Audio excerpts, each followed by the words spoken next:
If you have any questions to ask Mr. Clarke, would you please indicate them? Mr. Clarke would be pleased to attempt to answer them for you. Before putting Mr.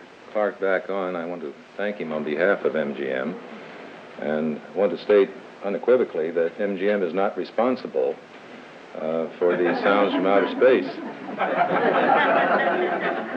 Arthur, thank you very much. I'm sure that the people will enjoy hearing your answers to any of the questions which may provoke them at this time. And okay. Thank you. Okay. Well, I'll be very glad to do what I can to field your queries.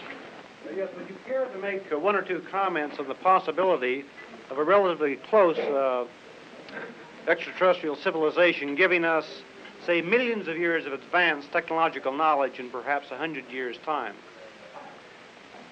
This is perfectly possible.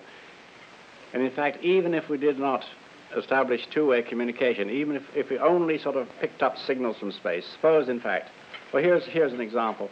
Suppose the USA of 1868 was able to pick up your television transmissions today. Now, they would see the sort of technology that exists today.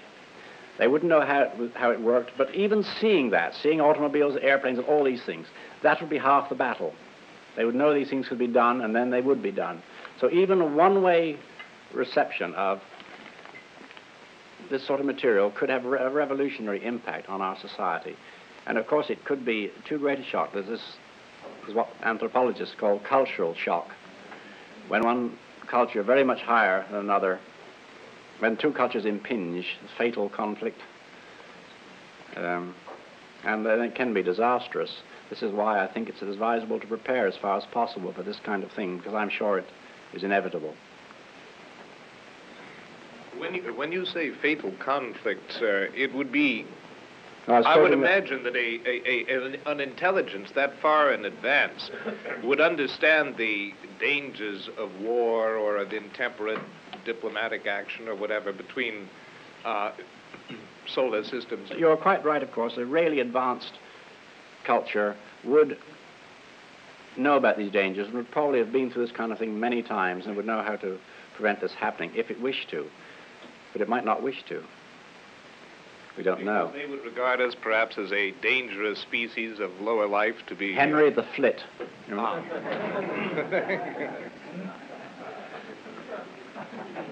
What did you mean, please, by the term a metaphysical concept? What conception of metaphysical does this involve? Well, I was using that as a general term of something, you know, so much beyond our present technology and resources and engineering that it is almost spiritual. Are you familiar with the Sir John Eccles' views on life and the universe? He is a Nobel laureate in neurology. And it is his opinion that the Earth is the only place in the universe that is inhabited by highly intelligent beings. He says most of these statements about higher life come from engineers and physicists who know nothing about biology. And he says they don't realize how tremendously complex the human organism is. He doesn't think it could happen twice in one universe. He is quite right. I'm sure... I'm trying to shoot this idea of highly intelligent people full of holes, if you don't mind. He is quite right in thinking the human organism probably does not occur twice in one universe. We are the product of a long chain of chance events which decided we should have 5 fingers instead of 6, and our 2 eyes should be here and not this way. They should work almost as well, and that we are probably unique, because we have adapted for our surroundings. But there must be millions of worlds on which life has evolved. We know now approximately how this happens, and there will be life forms on those, but none of them, I'm sure, will be sufficiently like us that we would mistake them for human beings, except on a very gloomy and smoggy afternoon or dark night. I am sure that there are many life forms that would look, you know, they have the same engineering outlines, 2 arms, 2 legs, but they wouldn't be human, and this human by definition almost is us. Would you care to predict or forecast when a unified field theory in physics may be available to us, which might possibly allow controlled gravity as a propulsion system? Well, it'd be lovely if we could control gravity, but I'm afraid it's rather outside my sphere of competence. And I heard a skeptical remark by one of my physicist friends that anti-gravity is for the birds. Well, I suspect that one day we will get some means of propulsion or control better than rockets, which are rather noisy. You may have remembered Walter Cronkite trying to hold the window in from 3 miles away from the Saturn launch. And we may have gravity control or something like this, but we need a new breakthrough in physics. But of course we always do get new breakthroughs eventually, and when the human race wants anything badly enough, it usually gets it. And sometimes when it doesn't. May I be pedestrian and ask you about the unidentified flying objects? Well, can I be pedestrian and give a brief reply? 1, if you've never seen an unidentified flying object, you are very unobservant. 2, if you've seen as many as I have, you won't believe in them. 3, they have nothing to do with visitors from space.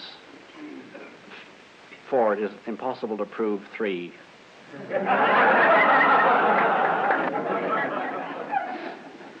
Reducing the focus of this discussion to a somewhat more domestic political level, sir, do you think this film may change the climate of opinion and make the people, and through them our government, more receptive to expanded expenditures in space research? I sincerely hope so, and in fact I'm fairly sure of this. It will, perhaps we've got to bypass the older generation and the current people in Congress, and the young people will be doing this. But there is a big educational problem here, and there's a grave danger that this country is going to be Sputnik again just 10 years after it happened the first time. The Russians have the Russian planetary space program is far more extensive than the American one, and far more determined, and although it has been far less successful. In almost every field, the United States is far ahead of the USSR in space exploration, in the hardware, the technology, the scientific results. But in one vital field, of course, the USSR is ahead in the building of big man-rated boosters. And I think it's no longer a secret that they have or will have on a booster bigger than the Saturn V. And also I think they're ahead in determination and understanding of what space means, because this goes back 50 years to the writings of Tsiolkovsky. All the pioneering works on space were published in Russia. They've always had a great interest in the subject. Even before the revolution, I don't know, it's an interesting psychological study why this should be. So there's a sort of feeling of determination there. And this is one of the things that may decide the future. However, if the United States doesn't lose its nerve in this field, and it's obviously in danger of doing so through distraction with other admittedly vital problems, if it doesn't lose its nerve, it can maintain its lead in all the fields where it is ahead, and can, I think, get ahead of any other country in the world. And to most people, I'm afraid it is still regarded as a kind of technological Olympics, which admittedly to some extent it is. And this isn't necessarily a bad thing, as I think most people in this free enterprise society will admit. Sometimes if you are racing somebody, you go a lot faster than if you aren't.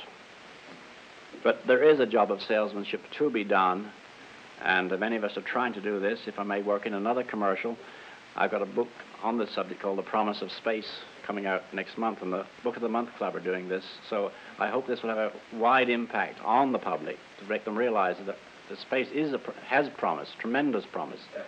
And although it would be fatal if we used its lure to distract us from some of our down-to-earth problems, nevertheless, many of those problems can be solved, and some of them may only be solved through space technology.